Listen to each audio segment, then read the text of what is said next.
Bom dia, pessoal. Vamos começar a segunda aula. Nós vamos começar a segunda aula, que é sobre comunicação, já nos comunicando sobre o trabalho.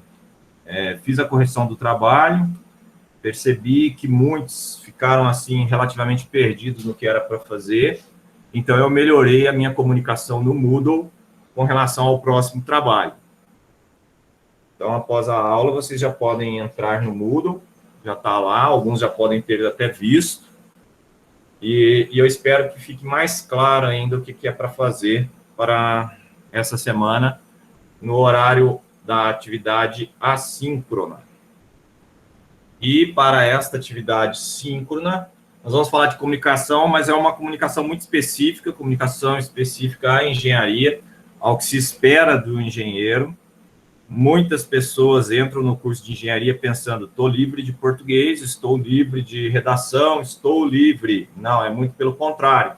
Poucas profissões exigem tanto de algo que não é valorizado quanto engenharia da comunicação, da redação, principalmente mesmo essa comunicação escrita, e é por isso que vocês precisam fazer os trabalhos com afinco, né?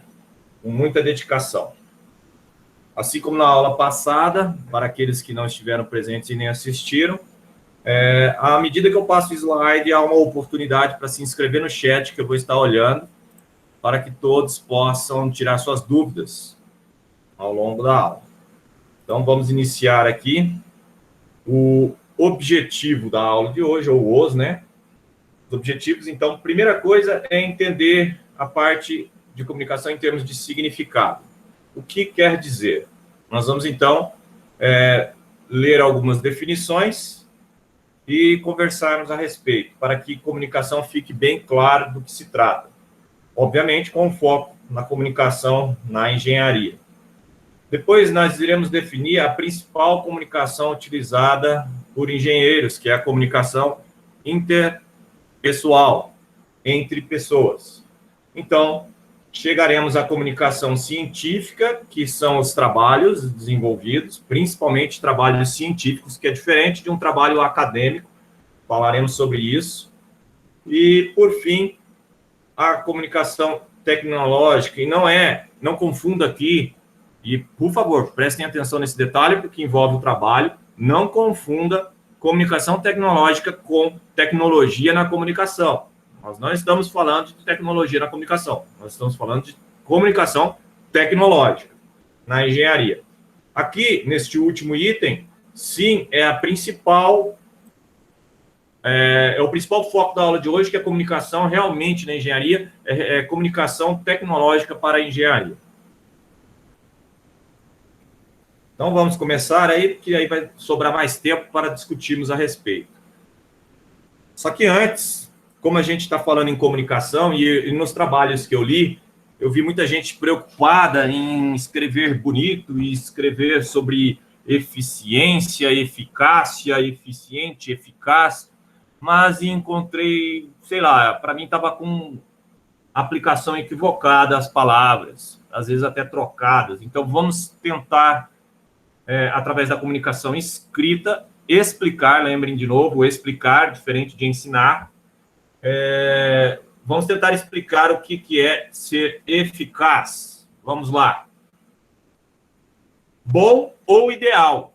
Veja, o eficaz é bom ou ideal para causar o resultado pretendido. Ou seja, ser eficaz é ser efetivo. Tudo bem? Prestem bastante atenção nesse detalhe. Vamos olhar agora o que é ser eficiente. É que se caracteriza pelo poder de produzir um efeito real. Muitas pessoas pensam que essas duas palavras são iguais, mas elas não são.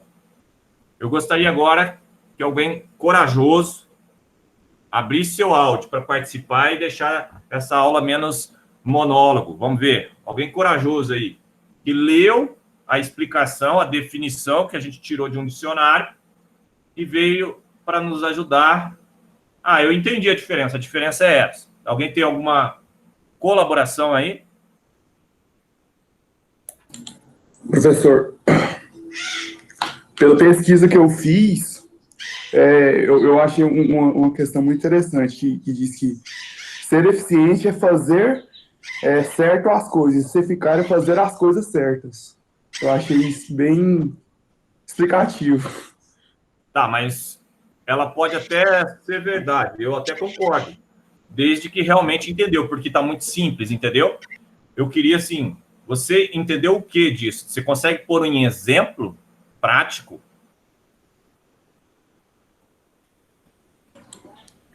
Pelo que eu entendi, ser eficiente é você trabalhar de uma forma que você vai produzir bem. Mas ser eficaz é você saber chegar no ponto, entendeu? Tá, então, na sua opinião, o que é bom? Ser eficiente, ser eficaz, tem que ser os dois sempre juntos, o que que é? Eu acho que os dois juntos que formam um resultado bacana, né? Beleza. Pessoal, mais alguém quer contribuir? Eu. Eu vi num site, Ah, que ele usou a frase para explicar: na organização de uma empresa, para se obter resultados eficientes, é preciso que o time desempenhe tarefas eficazes. Eu acho que isso explica muito a diferença entre as duas palavras. a empresa quer muito resultado, né? A empresa quer esse resultado aqui, ó. A grande diferença entre ser eficiente é que o eficiente, ele não está preocupado com o resultado 100%, ele está preocupado com o efeito real. Eu vou dar um exemplo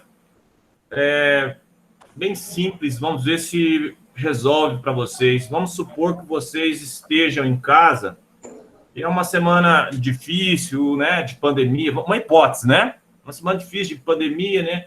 Ninguém mais tem secretário doméstico, todo mundo tem que ajudar em casa, e cabe a você um dia deixar o box do banheiro limpo. Alguém aí já teve essa experiência de tentar, e é retórico, é só colocar no chat aí, sim, sim, sim, eu quero ver chover sim, quem que já teve essa experiência de limpar um box de banheiro, que não é tão simples quanto parece, né?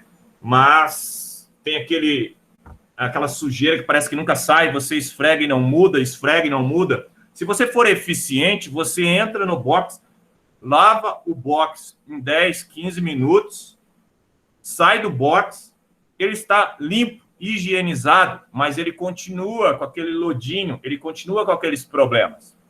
Agora, se você for neurótico, você vai querer ser eficaz. Se você for perfeccionista, você vai querer ser efetivo. E você não vai sair de lá enquanto não tirar e remover tudo para poder falar mal de quem limpou antes, para poder mostrar que o seu ficou bom, perfeito. Aí eu pergunto, vocês ainda acham que os dois precisam andar junto para um serviço ser bem feito? Não. Entendem bem a diferença entre um e outro? E eu não estou falando que ser eficaz é ruim. Vou dar outro exemplo que eu gostei muito. Esse eu ouvi de alguém, uma explicação bacana numa palestra.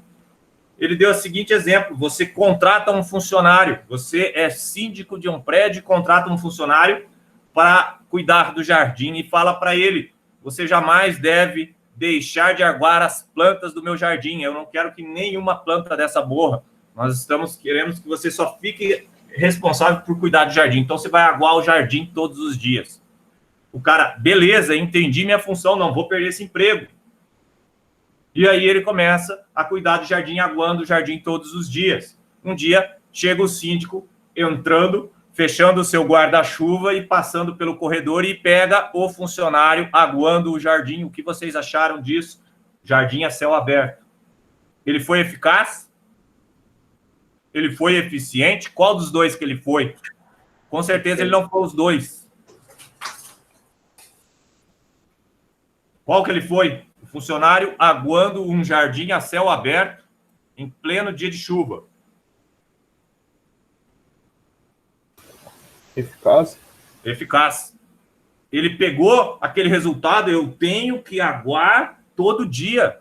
E ele não pensa, ele não olha o que está acontecendo, ele não pensa no efeito real do que ele tem que fazer e simplesmente faz o que mandaram ele fazer. Esse é um excelente funcionário?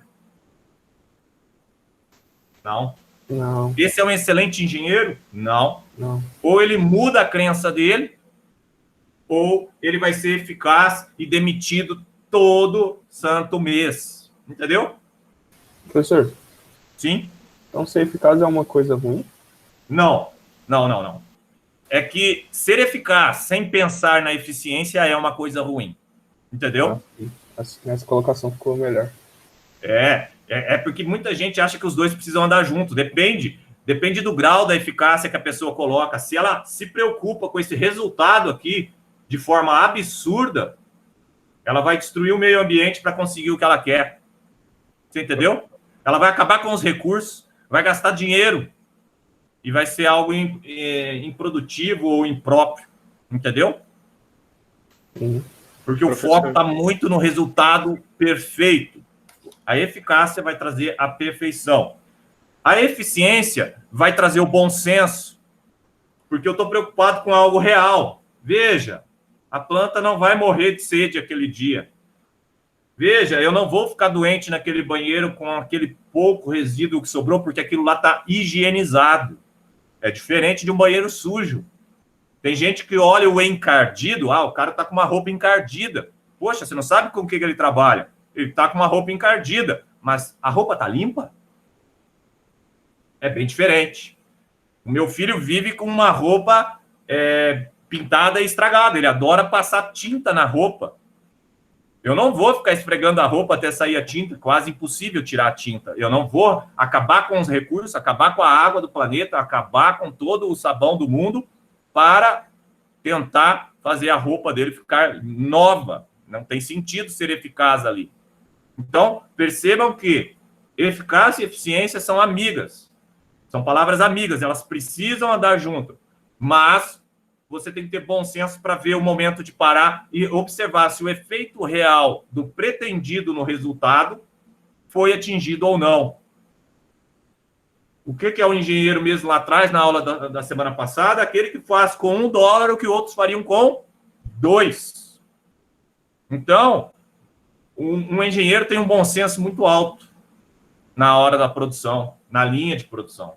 Ele não vai ficar preso a um detalhe ou um perfeccionismo exagerado que um cientista talvez ficasse. Coloca no chat um ok, se fez sentido e se ajudou alguma coisa aí. Quem realmente viu que é importante o bom entendimento da palavra. Obrigado.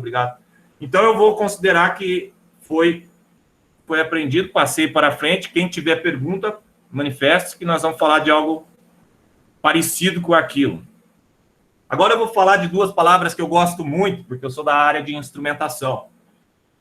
A palavra é preciso, não no verbo precisar, né? Não no faz falta, necessito, mas no sentido 2, que é no sentido em relação ao feito ou determinado com absoluto rigor, perfeição, exato, certo. Esse segundo sentido você pode usá-lo para medição elétrica, medição barométrica, medição em instrumentação. E a palavra exato, no dicionário, está lá, que não contém erro, certo? Correto.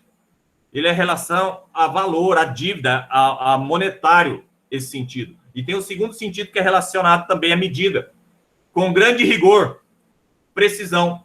Eu quero uma pessoa corajosa aí que abra o chat, o microfone, desculpa, e fale. As palavras são sinônimas no sentido 2, sim ou não? Vai, com coragem, mostra a voz. Essa palavra 2 está dizendo que exato é ser preciso. Ser preciso no item 2 está dizendo que é ser exato. Eu pergunto, os dois são sinônimos, sim ou não? Não. Sim. Está escrito. Não tenho que determinar. Entretanto, no sentido do dicionário, para esse sentido de rigor, de perfeição. Então, qual que é o grande problema quando a gente chega em instrumentação? Quando eu chego em instrumentação, existe um novo dicionário que não é esse. É um dicionário de medida. E aí, se você chegar lá e olhar precisão de medida e exatidão de medida, eles não são a mesma coisa. Apesar de eles terem colocado no dicionário que essa palavra está relacionada a medida. Mas obrigado pela sua participação, porque talvez você já tenha visto a diferença entre precisão de medida e exatidão de medida. E aqui, nós estamos com um problema que é o dicionário comum do seu dia a dia. Você aprendeu durante a vida toda que precisão e exatidão, em algum momento, se encontram no dicionário. E aí vem alguém no seu ensino superior e diz: precisão de medida é diferente de exatidão de medida, e eles não são a mesma coisa. Convido vocês a lerem comigo a definição ali do VIM. Aqui embaixo eu errei, eu vou arrumar, tá? Aqui embaixo não é dicionário. Eu usei o Ctrl+C, Ctrl+V e me perdi, perdão. Ainda depois da aula, o material que ficará para vocês no Guto estará correto.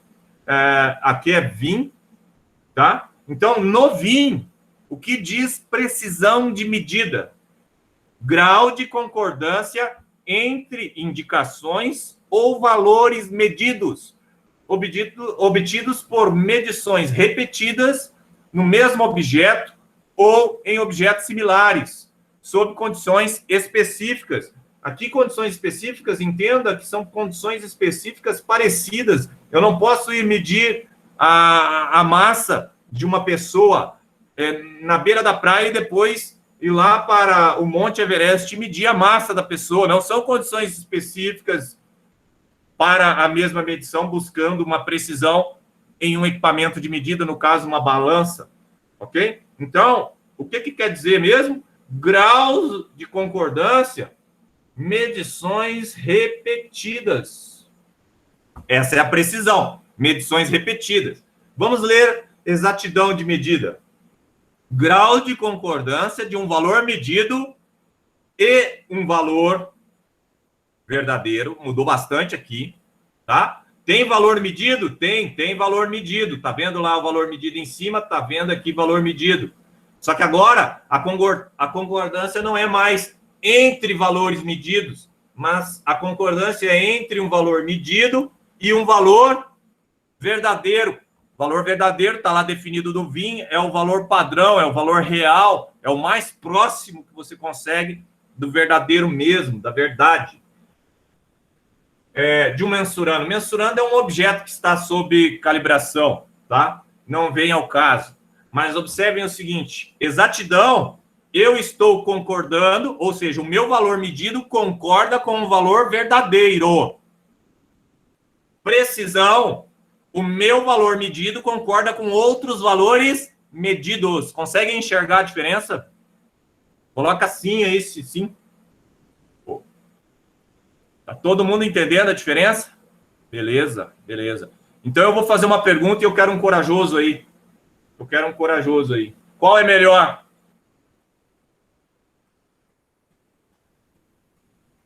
Um equipamento, um instrumento de medição exato ou um instrumento de medição preciso?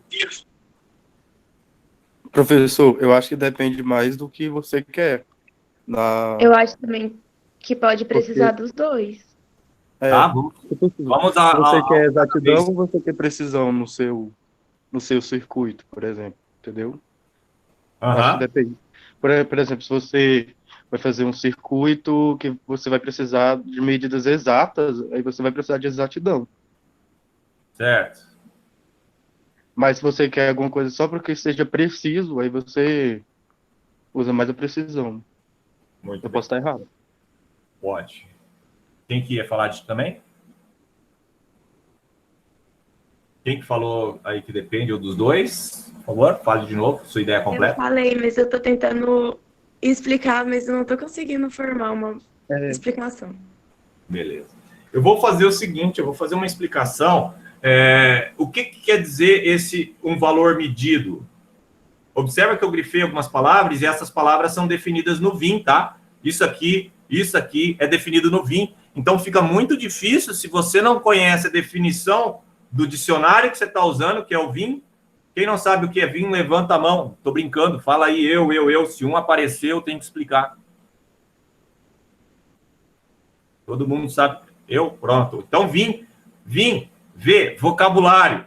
I, internacional. M, de metrologia.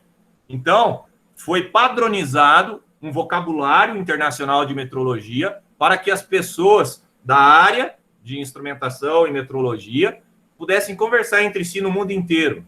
Então, há um padrão, há uma definição. Não posso mudar. Mesmo que no meu dicionário em português essa palavra signifique outra coisa, quando eu estou falando que é relacionado ao vinho, ela tem esse significado no mundo inteiro e acabou, unificando o entendimento. Ok? Olha a importância disso, dessa comunicação tecnológica, diferente de tecnologia na comunicação. Mais uma vez, eu reforço aqui por causa do trabalho. Ok? Então, se eu não sei o que é um valor medido, como que eu posso interpretar a exatidão da medida se eu não sei nem o que é um valor medido? Se eu não sei o que é um valor verdadeiro e eu expliquei por cima, como que eu posso? Então, fica difícil para qualquer um de vocês realmente comentar essas duas frases com precisão, ou seja, com exatidão do vocabulário convencional, sem que entenda o todo dessas palavras utilizadas. Aqui, quando eu falo em medições repetidas, eu estou pensando aqui no desvio padrão. Alguém conhece esse termo? Respondam aí. Seria quando você vai medir, por exemplo, o tamanho de alguma coisa, e aí você mede várias vezes e anota o dado da medição. E aí Exatamente. você vai Exatamente. Uma estatística relacionada à variação das medidas repetidas, certo? Então, os valores medidos, elas geram um desvio padrão. Aqui embaixo, na exatidão, tem o valor medido. Existe o valor medido, um valor medido. Em metrologia, a gente só encontra um valor medido depois que eu já obtive a média. Esse valor medido aqui, normalmente, é a média Mi. Ou, em alguns casos, chamado de X barra, que é a média. Vocês viram isso no ensino médio, teoricamente. Ok? E o desvio padrão, normalmente, é o sigma. Tudo bem? Então, um equipamento preciso, ele tem um sigma baixo. Porque as repetições, elas tendem a convergir para o mesmo resultado. Tudo bem? Quero um ok aí no chat enquanto isso aí, porque essa explicação eu acho importante. Beleza. Só para eu sentir que eu estou me fazendo entender, porque faz parte da comunicação. Eu tenho que me expressar de tal forma que vocês consigam entender. Aqui, essa definição é que o Mi tende ao valor verdadeiro. Você percebe que na exatidão, eu não estou muito preocupado com o desvio padrão? Perceberam isso? Dá um sim aí, se entenderam. Porque é pela definição, é pelo que está escrito. Aqui é um valor medido, mas o valor medido é uma média. Eu não pego um valor medido único. Muito bom, muito bom. Então, agora eu vou apagar esse aqui e vou tentar explicar para vocês com um desenho simples, que um está preocupado com o desvio padrão, então ele está preocupado com cada medida convergindo para um valor. Mas ele não está preocupado que esse valor seja o valor verdadeiro. Ele está preocupado que ele convirja para um valor dele mesmo, entre eles. Como que é feita uma boa explicação disso? Você desenha, não tão mal quanto eu, mas você desenha um alvo. Desenhando um alvo, você pega um atirador, pode ser arco e flecha, pode ser dardo, não importa. Vamos supor que ele esteja atirando e acerte aqui a primeira, acerte aqui a segunda, acerte aqui a terceira e acerte aqui a quarta. Eu vou perguntar, vocês acharam ele preciso ou exato? Pode se manifestar. Exato. Alguém acha preciso aí? Tenha coragem. Preciso. Opa, já temos um preciso. 2, 3 precisos. Melhorou. Muito bem. Esse exemplo, ele é preciso. Ficou ruim aqui, vou deixar só o pre. Agora vamos fazer um outro exemplo. O cara com outra munição, a munição vermelha. Ele vem aqui e ele atira bem aqui. Pá! Depois ele atira bem aqui. Pá! Aí ele atira aqui, supondo que esses círculos sejam realmente círculos, né? E não essa elipse mal desenhada do professor. Eu posso dizer que a média do tiro dele ficou aqui, não ficou? Se a média dele ficou ali, ele foi preciso ou ele foi exato? A média dele convergiu com o objetivo, com o valor verdadeiro. Agora ele foi exato, porque a média... Observe que a média desse aqui vai ficar no centro deste erro. E ele tem um erro grande. Um erro sistemático. E aí eu posso contar um caso em que o meu pai e eu fomos a um parque de diversão e ele pegou aquela espingardinha de pressão para acertar em 15 giz. O cara colocou 15 giz em sequência. Giz escreveu em quadro. E ele tinha que acertar 14, ele podia errar um. Se ele acertasse 14, eu levava o bichinho de pelúcia à minha escolha. Aí meu pai deu um tiro e errou. Aí eu dei risada, né? Tipo assim, normal, né? Quem que vai acertar? E aí meu pai comentou, e o cara do outro lado deu uma risada. Meu pai comentou, esta mira está errada, ela está um pouquinho para a direita. Eu nem vi onde ele acertou o tiro, mas ele viu. E ele falou, tá errada. Essa mira está um pouquinho com um errozinho embutido. Provavelmente um erro proposital para que ninguém acerte. E aí meu pai corrigiu o erro, mirando no contrário e acertou os outros 14 giz. Eu fiquei fã do meu pai, eu não sabia que ele sabia tirar. Então é incrível isso. Se você... Agora eu vou perguntar de novo, é melhor um equipamento preciso ou exato? Vai, escreva aí.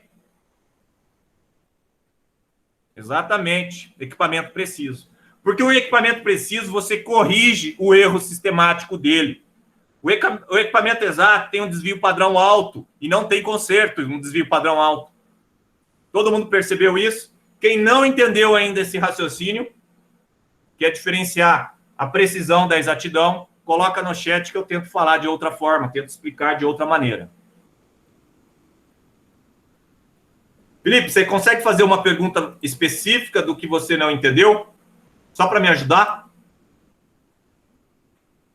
Alexandre também?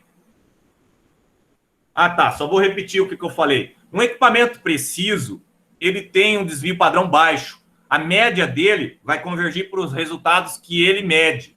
Se ele está medindo errado, quase todas as medidas dele têm o mesmo erro, porque ele está muito preciso. O desvio padrão é baixo.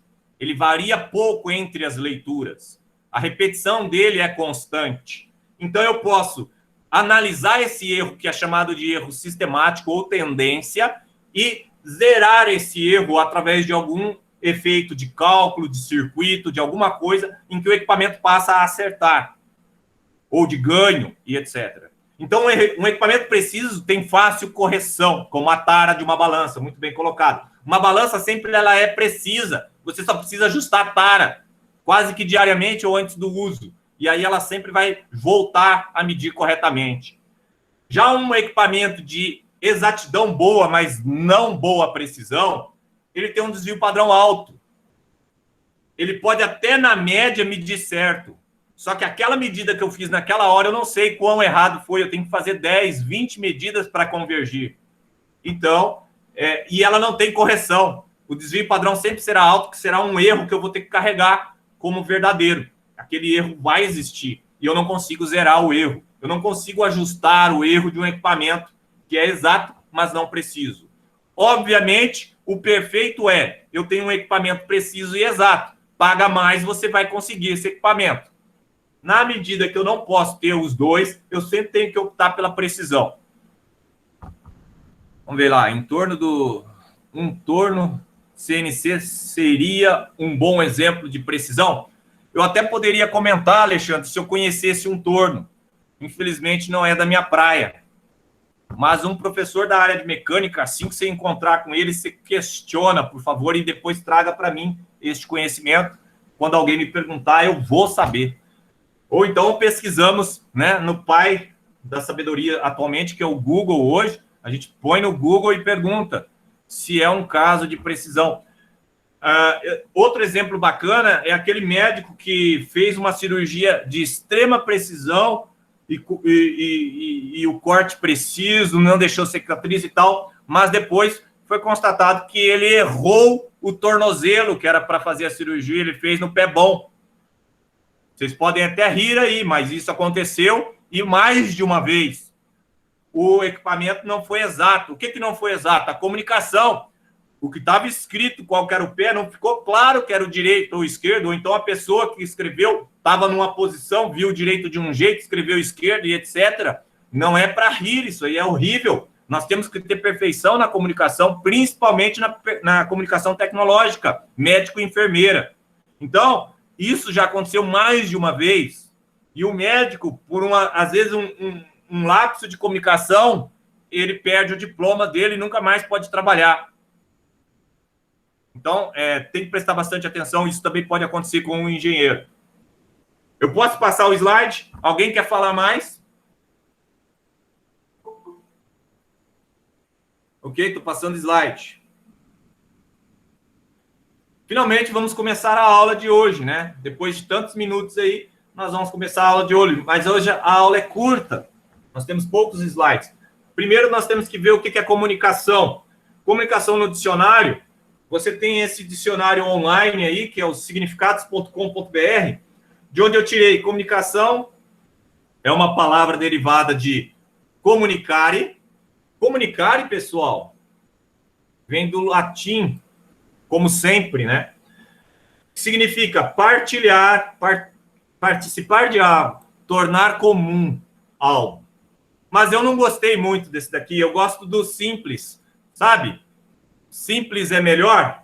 Essa definição aqui tá legal, ó. Comunicação de um dicionário. Eu peguei a mais simples de um dicionário. Ação de transmitir uma mensagem. Obviamente, se eu estou transmitindo uma mensagem, ela tem uma origem e tem um destino. A ação de transmitir uma mensagem significa que essa mensagem saiu da origem e foi recebida pelo destino com a mesma mensagem. Não é um telefone sem fio daquelas brincadeiras. Então, ela pode ser oral, ela pode ser escrita, ela pode ser via rádio, via vídeo, pode ser via mímica. Quem nunca brincou de mímica e fez mímica e ninguém nunca acertou sua mímica? Eu levanto a mão nessa hora, eu não gosto de brincar mais de mímica. Eu não consigo me expressar em mímica. Então, é uma comunicação. Cada um tem o seu dom, mas a verdade é que, como engenheiro, você vai precisar dessas duas primeiras em destaque. Como engenheiro, a comunicação oral nas suas apresentações, na sua especificação para a equipe técnica, como executar a tarefa ou o trabalho diário, na parte escrita, como documentar um manual, como documentar um procedimento, ela será muito necessária, por isso vocês vão fazer muitas apresentações no curso de engenharia e também irão fazer muitos relatórios técnicos ou até mesmo artigos científicos e etc. Estou passando esse slide, quero saber se há alguma pergunta sobre a definição de comunicação. Não, está tudo certo. Então, vem agora uma comunicação interpessoal. Considera-se que aqui tem uma pessoa P1 e aqui tem uma pessoa P2, podendo ser aqui um público, toda a equipe técnica. Não precisa ser necessariamente um. A pessoa P1 fala a mensagem. No caso, está como orador, então ela é oral, ela é verbal, está sendo falada, e o receptor capta o entendimento. Se a pessoa fizer uma pausa na hora errada, todo mundo sabe que mudando a vírgula muda o sentido. Igual aquele jornalista falou recentemente, ele tem uma vírgula ou não tem uma vírgula na frase polêmica dele, não sei. Cada um vai fazer a sua interpretação, porque cada um recebeu a mensagem de um jeito. Então, se ele não consegue, como jornalista, fazer uma expressão clara, ele não pode depois culpar o receptor que interpretou errado, porque ele falou.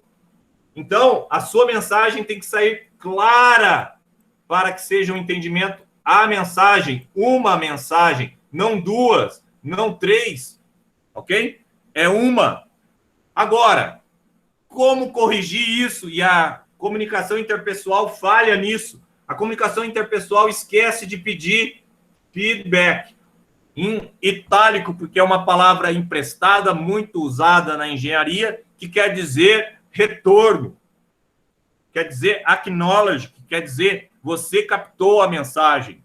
Quando a comunicação é via rádio amador, você fala a mensagem e quem recebe fala copiei. Por quê? É o feedback. É aquilo que ele falou. Entendi o que você falou.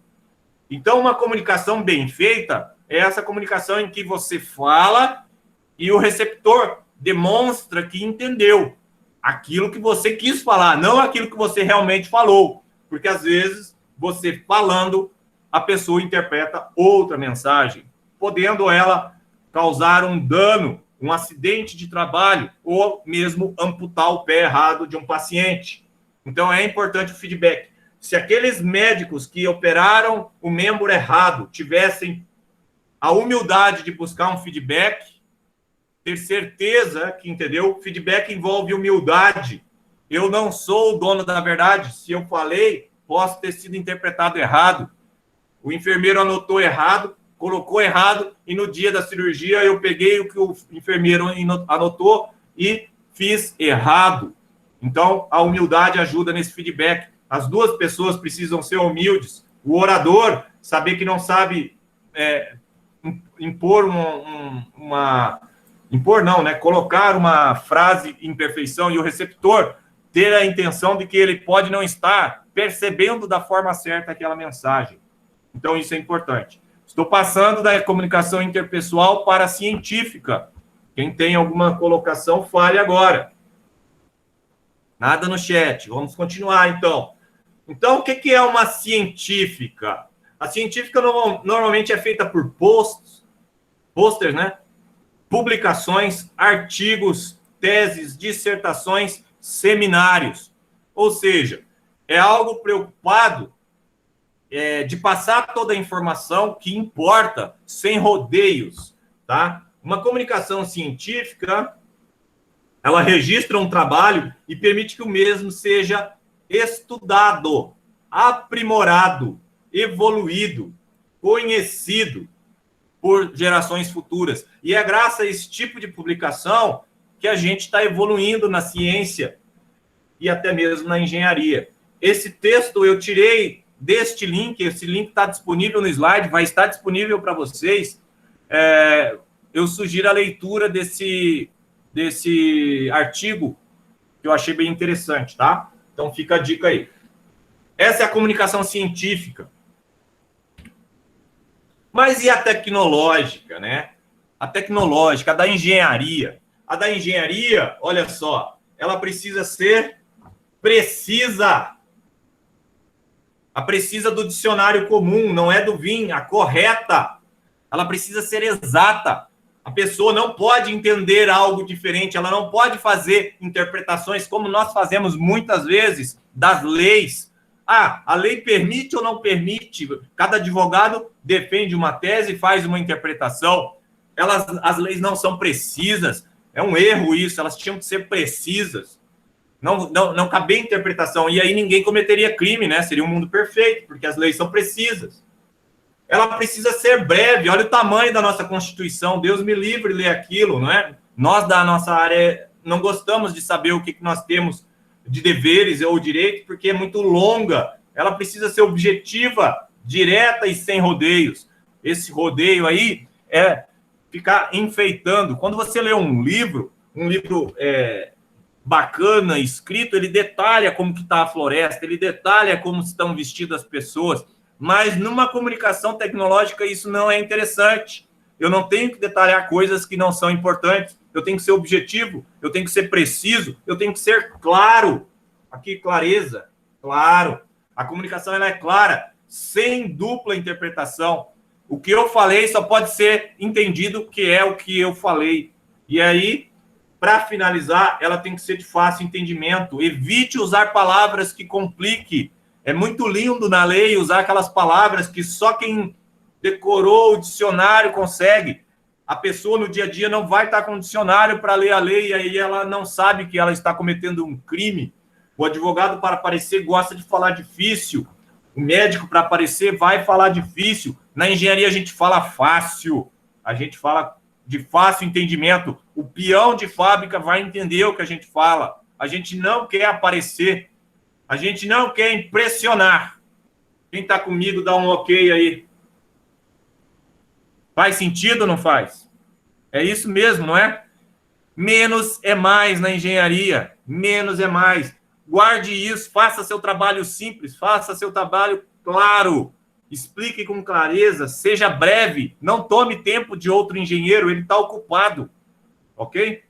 Tudo que você puder fazer com menos, você vai poder fazer com $1 ao invés de 2. E vai se tornar mais engenheiro. Aqui tem a minha citação, está lá na referência depois, vamos ver se eu coloquei lá mesmo. Eu acho que eu posso ter cometido um erro de ter colocado aqui e não feito lá. Se eu cometi, eu corrijo depois. Vamos passar aqui. Eu cometi. Aquela citação é o 1. O 1 é esse aqui, ó. Eu não coloquei numeração, eu fiz igual o primeiro, peço perdão. Vou arrumar depois, tudo bem? Ou seja, essa citação que está aqui, eu coloquei, ela veio deste livro, capítulo 5. Esse capítulo é importante. Se eu fosse vocês, leriam esse capítulo antes de se formar em engenharia, tá? Por quê? Porque ele vai te deixar bem claro a importância das matérias que você acha que não são importantes, das matérias de administração, empreendedorismo, que vão exercitar qualidade, às vezes, exercitar uma boa leitura, uma boa escrita, uma boa redação. Todas as matérias vão pedir trabalhos, todas as matérias vão pedir redação. Meu maior medo, quando eu formei em engenharia, é que eu ia ter que falar em público um dia. Eu fui percebendo ao longo do curso que eles iriam exigir isso. E quando eu me formei, eu me tornei engenheiro de desenvolvimento, trabalhava numa equipe de 14 pessoas e eu tinha que falar para todos, porque eu era o líder, eu era o engenheiro. Meu Deus, como foi difícil nos primeiros 15 dias e como ficou fácil e natural depois disso.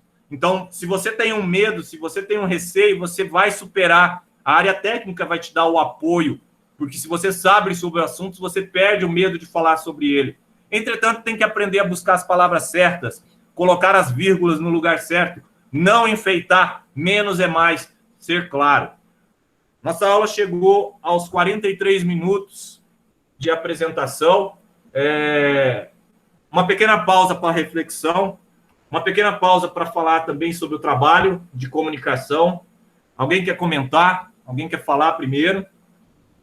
A nossa aula está sendo encerrada e eu preciso responder algumas dúvidas e falar sobre o trabalho. Nada? Sem comentários. Sem comentários, perfeito, obrigado. Então é o seguinte, se vocês estão sem comentários, eu presumo que a minha comunicação foi clara, foi precisa, foi breve e de fácil entendimento. E também eu fiz um texto bem melhor que na semana passada e coloquei lá o que é para fazer essa semana. Coloquei também com clareza o prazo. E, obviamente, o prazo é o seguinte, se não entregar, o paciente morre. Se não entregar, a fábrica explode. Não existe segundo prazo, né? Nós vamos ser precisos na entrega do prazo. A maneira de entregar um PDF não é por e-mail, é mandando para lá. Ah, mas tem algo mais, coloca no PDF. Você é futuro engenheiro, solucione o problema, consiga colocar no PDF. Se ficar feio, ficou feito. Feito é melhor que perfeito e não feito, não é isso? Então, vamos lá. O que é para fazer? Você vai fazer uma dissertação, está lá escrito, bem claro. A dissertação, eu fui tão claro agora que eu falei, serão tantos parágrafos, serão tantas linhas por parágrafo. Se não tiver em Arial 12, não serve. Se não tiver em Arial 12, você já perde 5 pontos no trabalho. Então, a primeira coisa que você vai fazer é seguir a regra. Se o parágrafo não tiver aquele número de linhas, cada parágrafo não tiver aquele número de linhas, já perde. Se cada parágrafo não estiver falando o que eu pedi para falar em cada parágrafo, já perde. Nós vamos buscar agora ver se você teve um entendimento da comunicação, se você vai ser breve, se você vai ser claro naquele parágrafo, se você vai escrever simples, não invente. E eu tenho que entender o que você escreveu. Não existe o certo e errado no que você vai escrever. Existe você se expressou da forma certa. Eu entendi o que você escreveu, ou eu entendi duas coisas. Eu posso fazer uma interpretação dupla ou tripla do que você tentou falar, porque a vírgula foi mal colocada, porque eu tenho que adivinhar a palavra que faltou, que você comeu sem perceber. Então, este é o trabalho dessa semana. Melhorar a forma escrita, prestar atenção no que está escrevendo, reler o trabalho antes de entregar. Observar a correção do trabalho anterior. Não sei se vocês perceberam, mas eu coloquei alguns comentários no trabalho anterior. Preste atenção nesses comentários, tenta evoluir no que foi corrigido ou comentado. Peça ajuda a pessoas mais experientes com o português, com a redação. Às vezes você não é bom ainda na redação, mas vai melhorar. Professor, Sim? pode explicar um pouco a respeito do formato que o senhor quer? É uma carta, uma dissertação. Igual você fazia no ensino médio. É só fazer uma carta. Com aquele número de parágrafos. Não é uma carta como se... Pode ser um diário, escrevendo sobre o assunto, entendeu? Então, mas é porque... Não precisa de título, não precisa de cabeçalho, não precisa de capa, não precisa de nada. Uma carta. Você vai mandar a carta para mim. Então, aí... Você mandou a carta para mim, eu sei que é para mim. Não precisa falar, cara, o professor Leonardo. Entendeu? Sim, mas eu posso usar, então, primeira pessoa para escrever? Usar o quê? Eu não ouvi, desculpa. Usar a primeira pessoa para escrever. Você pode usar a primeira pessoa, segunda pessoa, terceira pessoa, só que você não pode mudar isso. Se você começou com uma primeira pessoa, ou primeira pessoa no plural, nós temos que fazer, você tem que continuar. Tem que ser lógico. Tudo bem? Certo. Não é para fazer bagunça de pessoas. Mais alguém? É necessário colocar apresentação e saudação? Não, já respondi. Ok? Muito bem, eu espero então que vocês façam um excelente trabalho, tenham uma excelente semana, um ótimo final de semana, fiquem com Deus e a nossa aula se encerra por aqui. Obrigado a todos, estou encerrando a gravação.